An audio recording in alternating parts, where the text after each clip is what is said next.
एक छोटे शहर में गोपाल अपनी पत्नी और बेटी के साथ रहता था। गोपाल एक ढाबे में गंदे बर्तन धोने का काम किया करता था। एक रोज गोपाल काम खत्म करके घर आता है तो देखता है कि उसकी पत्नी मीरा बहुत बीमार है। गोपाल मीरा से बोलता है, अरे भाग्यवान, ये क्या हो गया तुम्हें? मीरा रोते हुए गोपाल से बोलती है, अजी देखिए ना, जरा से बुखार के लिए डॉक्टर ने कितनी महंगी दवाई दी है मुझे। एक तो जरा से पैसे कमा पाते हैं आप, जिससे घर खर्च चलाना भी मुश्किल होता है। ऊपर से मैं भी बीमार पड़ गई। अब न जाने क्या होगा, घर का खर्चा कैसे चलेगा। मुन्नी के स्कूल की फीस भी तो भरनी है। अगली सुबह गोपाल अपनी बीमार पत्नी के लिए दलिया बनाता है और अपनी बेटी मुन्नी को चाय के साथ आलू के पराठे बनाकर देता है। मुन्नी आलू के पराठे खाती है और अपने पिता से बोलती है, क्या बात है पिताजी, आपने तो क्या मस्त आलू के पराठे बनाए हैं। अरे ढाबे पर काम करते करते इतना तो सीख ही गया हूँ कि तुम्हें अच्छा खाना बना कर खिला सकूं। फिर गोपाल मुन्नी को कुछ पैसे देता है और बोलता है, बेटी मुन्नी, ये पैसे लो और स्कूल से आते वक्त रास्ते से खाने के लिए कुछ ले लेना और अपनी माँ का ख्याल रखना। ऐसे बोलकर गोपाल ढाबे पर काम करने के लिए जाता है और ढाबे पर पहुंचकर देखता है कि ढाबे में आग लगने की वजह से पूरा ढाबा तहस नहस हो गया है। गोपाल उदास होकर घर वापस आता है। घर आकर देखता है कि मुन्नी छोले कुलचे खा रही है। गोपाल मुन्नी से बोलता है, मेरी बेटी अकेले अकेले क्या खा रही है? मुन्नी गुस्से से बोलती है, देखो ना पिताजी, ये लच्छा काका के यहाँ के छोले कुलचे हैं जो कि एकदम बेकार के हैं, बिल्कुल बेस्वाद। इससे कई गुना अच्छे छोले कुलचे तो आप बना लेते हो पिताजी। सच कहा मुन्नी बिटिया, तेरे पिताजी के हाथों में तो जादू है। अजी, मुन्नी की स्कूल की फीस भरनी है तो कुछ पैसों का इंतजाम हुआ कि नहीं? गोपाल आंखों में आंसू लिए मीरा से बोलता है, फीस का इंतजाम तो नहीं हुआ, बल्कि अब तो मेरा काम भी छूट गया है। ढाबे में आग लग गई है। अब तो मेरे पास कुछ भी नहीं बचा, कुछ भी नहीं बचा। अजी अब क्या होगा? घर का खर्च, मुन्नी की फीस, मेरी दवाई। हे भगवान, कुछ तो रास्ता दिखाओ। माँ, जब भगवान एक रास्ता बंद करता है, ये दूसरा रास्ता अपने आप खुल जाता है। बेटी, आखिर क्या कहना चाहती हो तुम? यही कि अब आप भी छोले कुलचे की रेहड़ी लगाना। देखना पिताजी, आपके छोले कुलचे के आगे तो लच्छा काका के छोले कुलचों की छुट्टी हो जाएगी। हाँ। फिर अगले ही दिन से गोपाल भी लच्छा काका की रेहड़ी के सामने अपनी छोले कुलचे की रेहड़ी लगा लेता है। तभी वहाँ गोपाल का दोस्त कुमार आता है। अरे गोपाल, तूने छोले कुलचे की रेहड़ी लगा ली और मुझे बताया भी नहीं। चल अब जल्दी से मेरे लिए एक प्लेट तो लगा दे। हाँ, छोले कुलचे की कितनी अच्छी खुशबू आ रही है, मुझसे तो रहा ही नहीं जा रहा। फिर गोपाल कुमार को छोले कुलचे की एक प्लेट लगा कर देता है। कुमार छोले कुलचे खाता है और बोलता है, वाह भाई, सच में आज तेरे छोले कुलचे खाकर तो मजा ही आ गया। वाह। फिर देखते ही देखते गोपाल की रेहड़ी के सामने छोले कुलचे खाने वालों की लाइन लग जाती है। यहाँ तक कि लच्छा के ग्राहक भी गोपाल के पास आने लगते हैं, जिसे देखकर लच्छा को बहुत गुस्सा आता है। अरे ओ गोपाल भाई, तुझे मेरी ही रेहड़ी के सामने अपने छोले कुलचे की रेहड़ी लगानी थी। हाँ, प्यार से बोल रहा हूँ, अपनी ये रेहड़ी यहाँ से हटा, नहीं तो अच्छा नहीं होगा तेरे लिए। हाँ। तभी मुन्नी बोलती है, ओ लच्छा काका, ये रेहड़ी तो यहीं लगेगी। आपको जो करना है कर लो।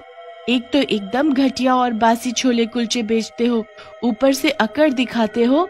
अरे मैं सालों से यहाँ छोले कुलचे की रेहड़ी लगा रहा हूँ और तू मेरे बनाए हुए छोले कुलचे को घटिया बता रही है।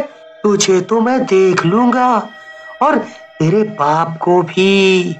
अब गोपाल रोज दिन में छोले कुलचे की रेहड़ी लगाने लगा और सभी लोगों को गोपाल के बनाए हुए छोले कुलचे बहुत पसंद आने लगे।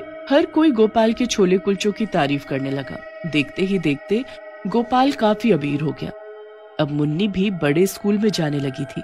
गोपाल ने अपना खुद का नया मकान खरीद लिया था और वहीं दूसरी ओर लच्छा का काम बंद हो गया था। अब कोई भी लच्छा की रेहड़ी पर छोले कुलचे खाने नहीं आता था। एक दिन लच्छा गुस्से में घर जाता है और अपनी पत्नी से बोलता है, ओहो, जब से इस गोपाल ने मेरी रेहड़ी के सामने अपनी रेहड़ी लगानी शुरू की है, तब से तो मेरे बुरे दिन आ गए हैं। मन तो करता है इसके छोले में जहर मिला दूं, जहर। अरे तो मिला दो जहर, एक आधा टपकेगा तभी लोगों को अकल आएगी, फिर सब लोग हमारे ही छोले कुलचे खाने आएंगे। ऐसे बोलकर चमेली लच्छा को एक शीशी देती है और बोलती है, इस गोपाल ने तो हमें धनवान से गरीब बना दिया, इसे तो सबक सिखाना ही होगा। इस शीशी से 2-4 बूंद उसके छोले में मिला देना, फिर देखना इसका कमाल। सब के सब कैसे अपना पेट पकड़कर यहाँ वहाँ भागेंगे। फिर अगले ही दिन लच्छा मौका देखकर गोपाल के छोलों में जहर की पूरी शीशी उड़ेल देता है। कुछ ही देर में गोपाल के पास एक आदमी अपनी बेटी को लेकर आता है और छोले कुलचे की एक प्लेट लेकर अपनी बेटी को देता है। जैसे ही उसकी बेटी छोले कुलचे खाती है, वो धड़ाम से नीचे गिर जाता है। तभी वहाँ लच्छा आता है और जोर जोर से चिल्लाते हुए बोलता है, अरे इस गोपाल का काम अच्छा क्या चल पड़ा, तो ये अब लोगों को बासी और सड़े छोले कुलचे खिलाने लगा। अरे देखो देखो देखो, इसके छोले कुलचे खाकर बेचारे की बेटी तड़प तड़प कर मर गई। अरे भाइयों, मारो इसे, मारो इसे, इसने एक मासूम की जान ली है, इसे छोड़ना मत भाइयों, छोड़ना मत। लच्छा की बात सुनकर वहाँ खड़े लोग गोपाल को बहुत पीटते हैं। मौके का फायदा उठाकर लच्छा गोपाल के सिर पर जोर से लाठी मारता है, जिससे गोपाल की मौत हो जाती है। और अगले ही दिन से फिर से सभी लोग लच्छा के छोले कुलचे खाने लगते हैं। गोपाल अपनी मौत के बाद एक भयानक भूत बन जाता है और दूर खड़ा हुआ लच्छा को देख रहा होता है।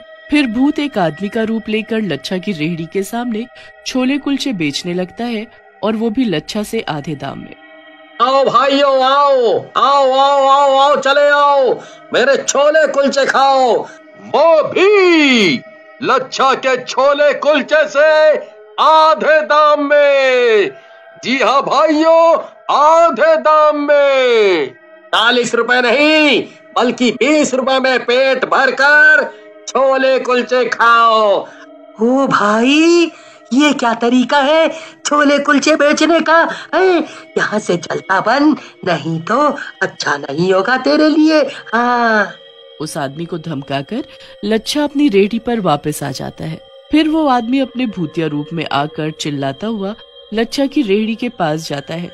भूत को देखकर सभी लोग थर-थर कांपने लगते हैं। खाओ खाओ खाओ, इस लच्छा के बनाए हुए छोले कुलचे खाओ, पेट भर कर खाओ। जब सबका पेट भर जाएगा तो मैं तुम सबको खाऊंगा।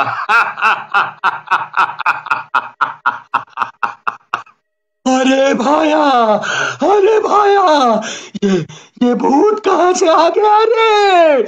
इतनी मुश्किल से तो मेरे छोले कुलचे की रेहड़ी पर फिर से लोगों की भीड़ लगी है। अब कहीं ये भूत मेरा धंधा चौपट ना कर दे।